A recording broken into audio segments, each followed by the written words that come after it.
Hello and welcome to the Rajat city show guys. एक नए दिन की शुरुआत में आपसे आज एक बहुत ही इंपॉर्टेंट टॉपिक पे बात करने के लिए आ गए हैं और आज हमारे साथ टॉपिक पे बात करने के लिए होंगे हिमांशु जी। और टॉपिक होगा बहुत ही इंटरेस्टिंग, जो कि इंडिया में बैठे काफी सारे लोगों को हमेशा माइंड में चलता है कि अगर हमें कनाडा जाना है या फिर यूएस जाना है तो उसके लिए जाने के सबसे बेस्ट वेज कौन से हैं। आज हम इन्हीं 3 बेस्ट वेज जो हैं कनाडा आने के लिए उस पर डिस्कशन करेंगे। मेजरली जो वे है एक स्टडी वीज़ा, एक LMIA और थर्ड जो है पॉलिटिकल असाइलम। लोग काफ़ी सारे पॉलिटिकल असाइलम भी लेते हैं। मैंने यहाँ पर देखा है काफ़ी सारे जो अफगानिस्तान से हैं या काफ़ी सारे इंडियंस भी जो है पॉलिटिकल असाइलम लेते हैं। उसके वेज क्या है, डॉक्यूमेंटेशन क्या है, इम्प्लीकेशंस क्या है, कैसे आप आ सकते हो इन 3 वेज से कनाडा में, इस पे हम आज डिस्कशन करेंगे। हिमांशु जी जो है अपना ज्ञान भी इस वीडियो में हमारे साथ लोग यही बोलेंगे दोनों आ जाते हैं साथ में, ज्ञान पेलते चुप करके चले भी जाते हैं, कुछ करते धरते है नहीं ये दोनों, बस ज्ञान पेलने के अलावा। भाई हमारा मेन मोटिव ही यही है ना कि लोगों को अवेयर करें, लोगों को पता चले, जिन लोगों को नहीं पता कि कैसे कनाडा आया जाता है। और आकर के मतलब आप हमें भगवान मानिए, हम आपका जरिया हैं। आप ये कहना चाह रहे हैं? बिल्कुल यही कहना चाह रहे हैं कि लोग जो हैं, लोग मतलब हम जरिया हैं इस टाइम पे ज्ञान देने का लोगों को, और लोगों को ज्ञान देंगे आज की इस वीडियो में और आपको बताएंगे 3 जो वेज हैं उनमें मेजर डिफरेंसेस क्या हैं और कैसे किस वे से आप कनाडा आ सकते हो अगर आने वाले टाइम में आना चाहते हो तो। आना जरूर।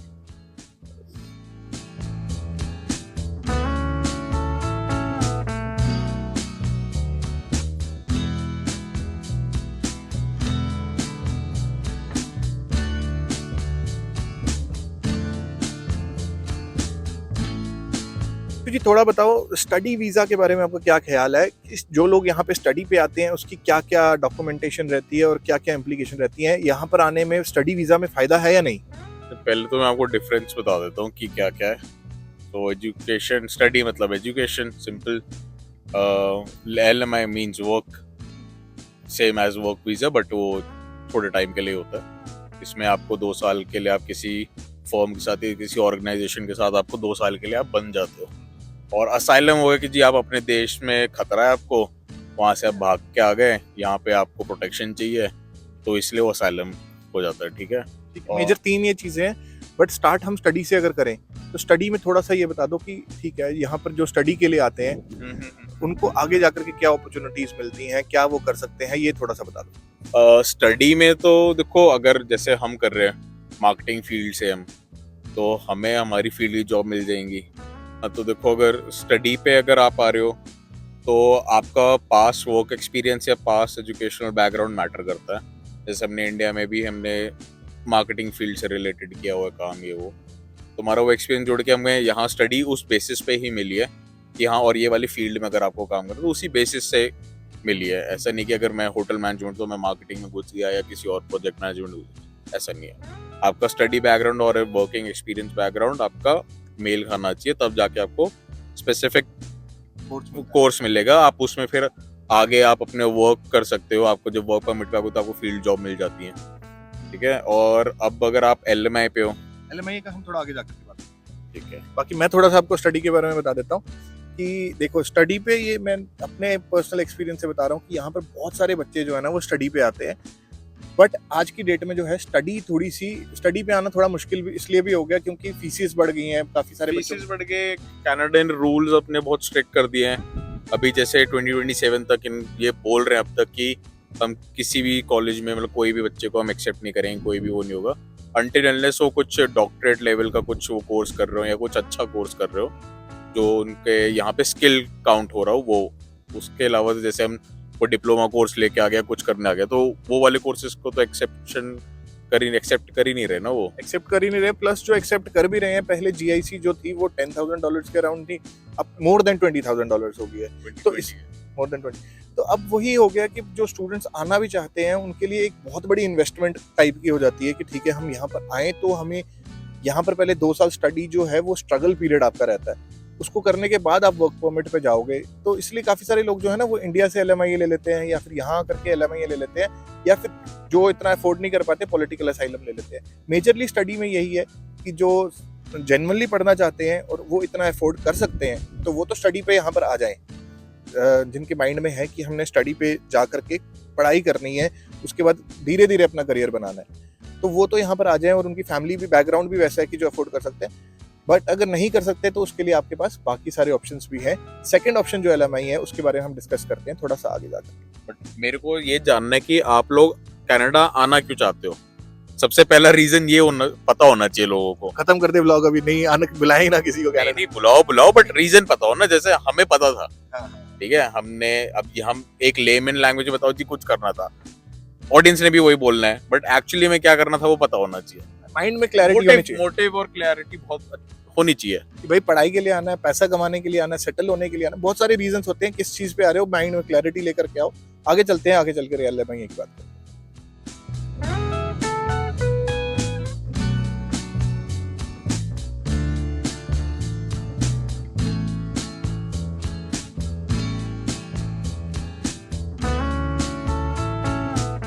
तो गाइस अब थोड़ा सा ना LMI के ऊपर बात करते हैं कि LMI क्या होती है और किस तरीके से LMI मिलती है और क्या LMI पे आने के बेनिफिट्स हैं यहाँ पर। तो जितना मैंने जज किया LMI के बारे में वो ये है कि कुछ लोग LMI इंडिया से ले लेते हैं, कुछ लोग यहाँ आकर के लेते हैं। LMI मीन्स आपको कोई कंपनी स्पॉन्सर करती है कि यहाँ आओ, आकर के काम करो हमारे अंडर, बट उसमें आप बाउंड रहते हो कि 1-2 साल तक आप उसके अंडर ही काम करोगे, कहीं छोड़ करके। 2 साल मिनिमम आप बाउंड रहते हो कंपनी के साथ। और इसमें आपकी सैलरी फिक्स्ड होती है, ऐसा नहीं है कि आपको बढ़ा देंगे या कम कर देंगे, फिक्स सैलरी पे आप करते हो काम 2 साल के लिए आप आते हो। और क्या होता है कि जब इंडिया में आप किसी उसके पास जाओगे ना, एजेंट के पास LMI के लिए, तो वो आपसे अराउंड 30-35 लाख, कोई 40 लाख भी ले सकते हैं, जिसमें आपको वो LMI दे देंगे। उसमें आपको कोई स्टडी का कोई चक्कर नहीं है, आपको वर्क परमिट मिलता है, आप यहाँ करके काम करते हो। उसके बाद 2 साल LMI के बाद आप जहाँ मर्जी काम कर सकते हो। मेजरली ये रहता है। कुछ लोग यहाँ पर टूरिस्ट वीजा पे आते हैं और आकर के यहाँ पर फिर LMI लेते हैं लॉयर्स के थ्रू या किसी चीज के थ्रू। वो थोड़ी सी सस्ती पड़ती है, बट उसके लिए प्रोसीजर थोड़ा सा कॉम्प्लिकेटेड है, आपको टूरिस्ट वीजा पहले लेना पड़ेगा, ये सब चीजें रहती है। तो आप क्या बोलोगे हिमांशु, LMI पे आना ज्यादा बेटर है या स्टडी वीजा पे आना ज्यादा बेटर है? देखो 2 साल के लिए अगर बाउंड नहीं होना और आपकी अगर डायरेक्ट PR नहीं हो रही तो it's better to go for the education. और अगर आपको आना ही आना है, जिद पे अड़ गए हो, तो आप आओ LMI ले लो 50, अगर आपके पास 30-35 लाख रुपए है, क्योंकि स्टडी में भी 30-35-40 लाख तक लगता है। लगता ही है। देखो अगर यहाँ पे आके पता लगा कि 20 लाख में भी LMI दे रहा है कोई, इंडियन स्टोर्स हैं कई बार दे देते हैं, कई बार इनफैक्ट जो यहाँ पे गोरे हैं, कोई गोरा 10-10 लाख 15-15 लाख भी मांग रहा है और कोई मांग ही नहीं रहा है, वो डायरेक्ट PR मतलब LMI दे ही जा रहे हैं आपको। तो ये मेजरली LMI में मैंने भी देखा है कि जो इंडियंस हैं वो काफी सारे, जो जिनके इंडियन स्टोर्स हैं या फिर जो इंडियंस ओनर है वहाँ पे, तो वो जो है LMI के लिए काफी चार्ज भी करते हैं, क्योंकि उनको पता है कि ठीक है अगर वो देंगे तो इंडियंस पे करने के लिए तैयार है, लोग सारे आना चाहते हैं। तो बट जो यहाँ पे फॉरेनर्स हैं ना, जिनके अपने स्टोर्स हैं, वो कई बार मैंने देखा है कि वो पैसे चार्ज नहीं करते। उनको अगर किसी की जरूरत होती है एज अ वर्कर, तो वो ऐसे ही उनको LMI दे देते हैं। यही बात है, यही मेजर डिफरेंस है इंडियंस में और यहाँ। यही डिफरेंस है। और कई बार इंडियंस भी अच्छे हैं, ऐसा नहीं है, क्योंकि अगर मैं एक रेस्टोरेंट है यहाँ पे, नाम नहीं लूंगा, वो $6,000 में आपको LMI दे रहे हैं। और एक रेस्टोरेंट है दूसरी साइड अगर मैं देखूँ तो वो भी इंडियन का है, but he is asking for $20,000 something, मतलब 10-12 लाख रुपए वो वैसे ही मांग रहे हैं। और यहाँ $6,000 में आपको मतलब 3 लाख में मैक्सिमम हो जाता है काम। LMI से साथ में ये भी होता है कि ठीक है, डिपेंड कर रहा है बेसिकली कि कौन कैसा। यहाँ पे मतलब मुंह मांगी रकम है जी, कल को मैं खोलूंगा, मैं बोल दूंगा मेरे को $10,000 दे दो, आप खोलेंगे मेरे को 2,000 दे दो, मुंह मांगी रकम है, जिसका जो लग जाए काम तो वो वाला हिसाब है। LMI पे मैंने ये भी देखा है कि यहाँ पर जो LMI भी देते हैं, उस पर क्या होता है कि आप जब PR के लिए अप्लाई करते हो ना, तो उस पर आपको कुछ पॉइंट्स मिलते हैं, उसके डिपेंडिंग ऑन कि आप किस चीज़ की LMI आपके पास है, कोई मैनेजमेंट पोजीशन की है या फिर नॉर्मल पोजीशन की है, उस पर भी डिपेंड करता है। कुछ पॉइंट्स होते हैं जैसे 50 पॉइंट्स, 100 पॉइंट्स, कुछ उस तरीके के पॉइंट्स होते हैं। जब आप PR के ड्रॉ के लिए अप्लाई करते हैं तो उसमें वो बढ़ जाते हैं आपके पास, अगर LMI होती है तो मेरे माइंड मतलब मेरा सजेशन ये है कि अगर आप सेम पैसे खर्च रहे हो स्टडी पे भी और वो भी, प्लस आपके पास टाइम कम है कि आप स्टडी पे 2 साल लगा करके फिर मतलब, क्योंकि 2-3 साल फिर आपके स्ट्रगल में ही जाएंगे स्टडी पे आओगे तो अगर वो चीज़ नहीं करना चाहते, उसको अवॉइड करना चाहते तो LMI पे आ जाओ। बट LMI पे ये रहेगा कि आप फील्ड जॉब नहीं कर पाओगे। आप चाहे वहाँ पे कितने भी अच्छे डेवलपर हो, वेब डेवललपर हो, कोई मार्केटिंग वाले बंदे हो, आप अगर यहाँ अगर आप फंस गए तो फिर रेस्टोरेंट में ही रह जाओगे 2 साल के लिए, या होटल लाइन में रह गए तो वहीं पे। हाँ, क्योंकि यहाँ पर अगर आके आपको LMI रेस्टोरेंट की मिली, 2 साल रेस्टोरेंट में करोगे, फिर आपका एक्सपीरियंस रेस्टोरेंट में होगा, तो आप सोचोगे उसी में ग्रो करूँ, तो जो इंडिया का एक्सपीरियंस है वो जीरो हो जाएगा आपका। वही, हाँ, कई बार ऐसा भी होता है कि जैसे बड़ी बड़ी फर्म्स, IT फर्म्स है, वो भी आपको LMI स्पॉन्सरशिप कर देती हैं, तो आप अपने ऑप्शंस ओपन रखो। मतलब बेसिकली आपको एक्सप्लोर करना पड़ेगा, इधर उधर आपके कॉन्टैक्ट्स होने चाहिए, तभी आपको पता लगेगा कि कौन सी बड़ी फर्म्स है। अगर आप सपोज जैसे आईटी का एग्जांपल दिया, तो आईटी में आपको कॉन्टैक्ट्स होने चाहिए और आपके मतलब इधर उधर रिसर्च करते रहो कि कहाँ पे कब क्या निकल रहा है। और सबसे तो आपको पता करके आओ, अपने पता कंसल्ट करके आओ, अच्छे से अच्छे थोड़े एजुकेटेड बंदे जो यहाँ पे एक्सपीरियंस्ड है उनसे पूछो, तब जा करके डिसीजन लो। आगे चलते हैं और आगे चल करके बात करते हैं पॉलिटिकल असाइलम की, जो कि एक बहुत ही कंट्रोवर्शियल टॉपिक है। उस पर बात करेंगे कि यहाँ पर आपको पॉलिटिकल असाइलम पे आना चाहिए या नहीं आना चाहिए, और अगर आना चाहिए तो कैसे आ सकते हो आप। सही बात, जो है सब जुगाड़ी सब करवा देगा, मेरे को सब पता है। करवा देंगे। आगे चलते हैं और पॉलिटिकल असाइलम पे बात करते हैं।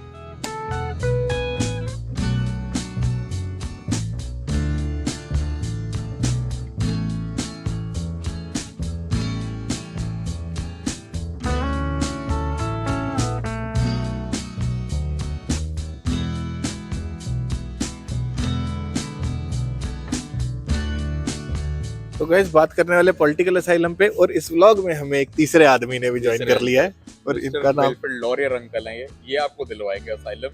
अब देखो कैसे दिलवाते हैं, ये पता लगेगा। और ये अंकल के बारे में थोड़ा सा मैं आपको बता दूं, इनके नाम पे यूनिवर्सिटी है बहुत बड़ी यहाँ पे, जिस यूनिवर्सिटी के अंदर बैठ करके अभी हम शूट कर रहे हैं। इनका नाम है विल्फ्रेड लॉरियर, और उसी यूनिवर्सिटी के अंदर बैठ करके हम शूट कर रहे हैं। तो थोड़ा सा इनके बारे में बता दें कि इन्होंने यूनिवर्सिटी स्टार्ट करी थी, उसके बारे में हम आपको ऐड कर देंगे शॉर्ट, जिसमें उनकी पूरी डिटेल्स आपको मिल जाएंगी। यहाँ पर सब लिखा हुआ है।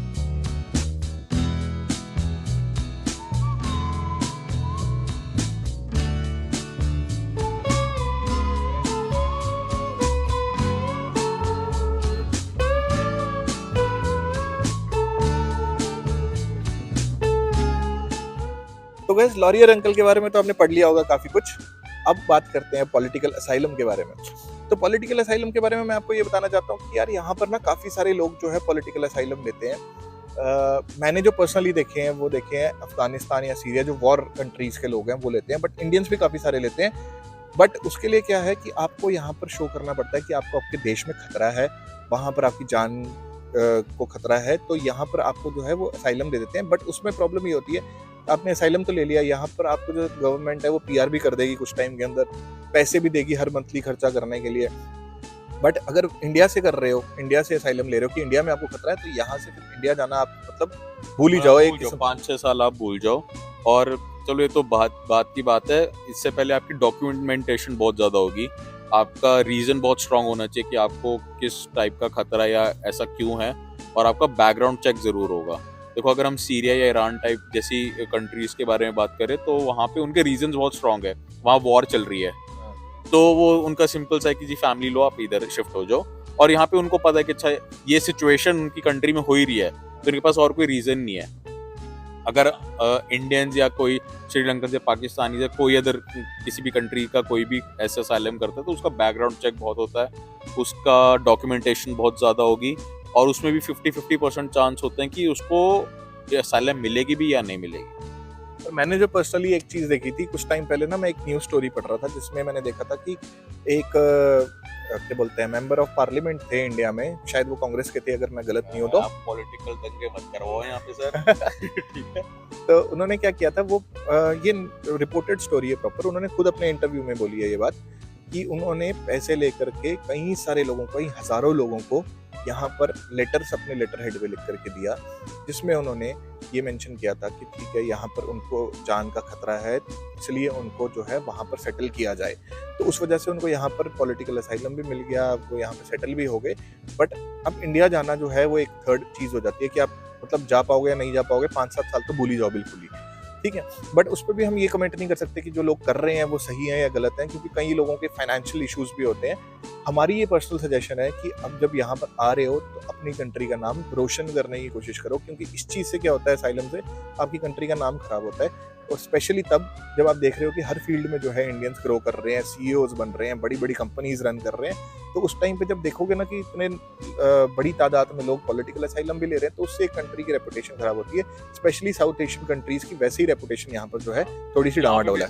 जजमेंट्स बहुत है साउथ एशियन को लेके, अगर मैं बताऊं तो इंडिया है, उसमें श्रीलंका है, और आपकी पाकिस्तानी है, मतलब ये वाली साइड थोड़ी सी ज्यादा है। तो मैं भी यही बोलना चाहूंगा कि ठीक है, अगर आ रहे हो तो यहाँ पर रेपुटेशन बढ़ाने के लिए आओ, कंट्री की काम करने के लिए आओ, अपनी ग्रोथ करने के लिए आओ, फैमिली की ग्रोथ करने के लिए आओ। ये असाइलम वाला चक्कर मेरे को समझ में नहीं आता, बाकी ठीक है जैसे भी है। लॉरियर अंकल से पूछते हैं। अंकल आप बताओ कैसा है? लॉरियर अंकल तो बोल ही नहीं पा रहे, आप उनको असाइलम नहीं दिलवा रहे, आप उनको सिटीजनशिप नहीं दिलवा पा रहे, क्या करें अंकल अब बताओ। उन्होंने ये चूज कर लिया कि मैं पुतला बन के बैठा रहूंगा, जब रथ जो आएगा मेरे को बचाएगा, मेरे को सिटीजनशिप दिलवाएगा। चलो अंकल तो नहीं बोल पा रहे हैं, आगे चलते हैं। आगे चल करके इसी टॉपिक को एंड करते हैं और अपने व्यू पॉइंट्स बताते हैं कि हमारे हिसाब से यहाँ पर अगर आना है तो किस वीज़ा पे आना सबसे बेस्ट है। अंकल के माइक तो लगाओ सर। लगाया, बोल नहीं पा रहे मैं। चलो चलते हैं।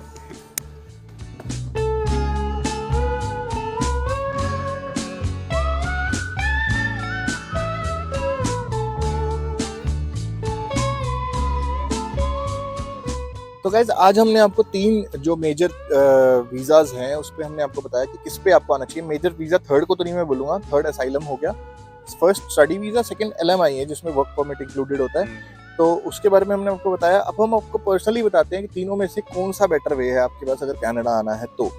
मेरे हिसाब से अगर आपको कनाडा आना है तो आप अगर अफोर्ड कर सकते हो तो स्टडी पे आओ सबसे पहले, ताकि आपको फील्ड जॉब मिल सके यहाँ पे और आपके पास ग्रोथ की अपॉर्चुनिटीज रहे यहाँ पे। क्योंकि देखो आपकी यहाँ की एजुकेशन तो काउंट होएगी, ऐसा नहीं कि अगर आपने यूनिवर्सिटी छोड़ के कॉलेज में एडमिशन लिया तो आपकी स्टडी काउंट नहीं हो रही। हाँ ऑब्वियसली अगर देखो यूनिवर्सिटी की स्टडी तो वो उसका अपर हैंड रहता है, बट ऐसा नहीं है कि डिप्लोमा कोर्स लेके और आपने किसी कॉलेज में एडमिशन ले रखा है तो ऐसा नहीं है कि उसकी स्टडी काउंट ना हो। एक और वे भी होता है जिसमें आपको डायरेक्ट PR मिल जाती है इंडिया में रहते हुए, बट उसके लिए आपकी जो फील्ड होती है वो जैसे डॉक्टर हो या कुछ वैसी स्पेसिफाइड फील्ड्स होती है उसमें ही मिल पाती है। तो अगर आप ऐसा नहीं जरूरी नहीं है कि सिर्फ उसी में मिले। आपका देखो 3 साल का वर्क एक्सपीरियंस होना चाहिए, आपका स्टडी बैकग्राउंड स्ट्रांग होना चाहिए और आपके पॉइंट्स उतने बनने चाहिए। चलो अब तो बहुत 600 पॉइंट जा रहे हैं, जब 2018 से 2019 से पहले की बात करूं तो लोगों को इंडिया से भी बहुत सबको PR मिल ही जाती थी, क्योंकि उनके उस टाइम पे स्कोर बहुत नीचे रहता था और सबके पॉइंट्स बन ही जाते थे। बट अब वो बहुत मुश्किल अब तो बहुत मुश्किल हो गया कि आप इंडिया से कर लो। तो अगर मेजरली दोनों इन्हीं LMI और स्टडी पे बात करें तो इन दोनों में से मैं बोलूंगा कि स्टडी पे आओ ताकि फील्ड जॉब आपको मिल सके और सेफ रहते हो आप। सेफ रहते हो। LMI ये जो है बंद जाओगे यहाँ पर आकर के ना, पैसे उतने ही लगेंगे दोनों चीज़ों में, बट बंद जाओगे 2 साल के लिए किसी कंपनी के साथ में। और कंपनी भी वो हो सकती है, कोई रेस्टोरेंट हो, कोई ग्रोसरी स्टोर हो, कोई कुछ भी हो सकता है। तो उसके साथ फिर आपका एक्सपीरियंस नहीं कुछ जुड़ेगा, यहाँ का आपको फील्ड एक्सपीरियंस नहीं मिलेगा। तो एक मेरे लिए मतलब मैं बोलना चाहूँगा कि अगर डिसअपॉइंट नहीं होना और यहाँ पर आकर के ग्रो करना है तो स्टडी पे आओ, या फिर अगर पॉलिटिकल असाइलम का सोच रहे हो तो ये छोड़ दो। मतलब छोड़ दो। पर्सनल ओपिनियन तो ये है, छोड़ दो। छोड़ दो, क्योंकि उससे क्या होता है यार, कंट्री की रेपुटेशन खराब होती है। नहीं करना चाहिए क्योंकि इंडिया में किसी को कोई खतरा आप नहीं है। ये खुद सोचो ना, पेरेंट्स से आप मिल ही नहीं पा रहे 6-7 साल, वो सेंस नहीं बनती है और वो खुद की सेफ्टी भी थोड़ी इधर उधर ही रहती है। हाँ यही है। बाकी LMI लेना चाहते हो तो वो आपकी पर्सनल चॉइस है, हम सजेस्ट नहीं करेंगे, बाकी आपकी मर्जी है। तो कैसी लगी आपको आज की वीडियो ये हमें बताओ कमेंट्स में। इस वीडियो को लाइक करो, शेयर करो, सब्सक्राइब करो। आगे जा करके और इंटरेस्टिंग वीडियोस बनाएंगे। थोड़ा सा हमें टाइम मिले तो हम कोशिश करेंगे हफ्ते में 3-3, 4-4 व्लॉग्स भी आपके लिए शूट करें। अभी कोशिश यही है कि एक व्लॉग तो एटलीस्ट एक वीक में हम डालें। आगे सपोर्ट करते रहो ताकि हम और अच्छी वीडियोस बनाते रहें। अगली वीडियो में फिर मिलते हैं। Bye bye.